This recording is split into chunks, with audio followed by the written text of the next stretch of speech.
don't kick up a fuss when Jasper Sutton's childhood sweetheart final part. You're amazing, Jazzy. Here's a kiss. Cut it out, Jasper scolded, pretending to be annoyed. At least he hadn't forgotten his girlfriend was sitting in the back. He shot her a mock glare. Act your age, will you? Kathy is right here. Kimberly widened her eyes, putting on an innocent, pure expression. Kathy, Jazzy and I grew up together. I see him as my elder brother. You don't mind, do you? I pulled a blanket over myself, forcing a cold smile. Oh? Do you kiss your brother like that at home too?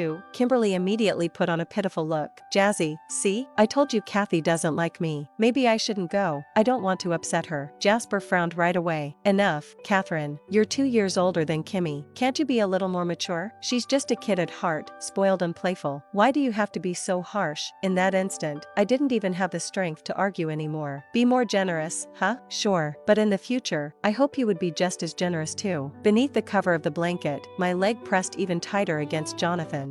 As the car jolted slightly again, my knee and calf brushed against him once more. Suddenly, his long, warm hand slid over and grabbed my thigh. His palm was hot against my cool skin, and that warmth seeped into me, wave after wave. In that fleeting moment, my senses felt magnified 1,000 times over. I could even feel the faint calluses on his fingers, calluses from years of holding surgical scalpels. I could feel the subtle friction as the pads of his fingers grazed my skin. So, I couldn't help but glance back at him, just a quick look. But it was enough to catch him sitting upright, his shirt collar neatly buttoned. Yet, his Adam's apple bobbed sharply, betraying his tension. From the side, those razor-sharp contours of his face were strikingly handsome. It was the kind that made your heart skip a beat without warning. Jonathan was an outlier in Jasper's social circle. If it weren't for some roundabout family connection between them, a man like him, cold, indifferent, and obsessed with cleanliness, would never mingle with this crowd. After getting together with Jasper, I naturally got to know him too. But every time we met, it was nothing more than a polite nod and greeting. He liked silence, wasn't much of a talker, and his personal life was as blank as a sheet of paper. At gatherings, while others played cards or sports, Jonathan often left early. If he stayed, he'd sit alone on a corner couch, eyes closed, resting quietly, never joining the lively chaos around him. Jasper used to joke about it. My cousin is practically a monk, pure and untouched. He's 27 and probably never even been with a woman, but he's gotten better this past year. Invite him to 10 gatherings, and he shows up to 3 or 4. If it was a few years ago, you can forget about it. You'd never even catch a glimpse of him. I'd actually heard of Jonathan back in college and had even seen him from afar a few times. To me, he always seemed like the kind of man girls fantasize about for their first crushes. Distant, unattainable, a moon hanging high in the sky. We never had much contact, except for a couple of times when I went to the hospital due to discomfort in my bosom. By coincidence, I ended up with an appointment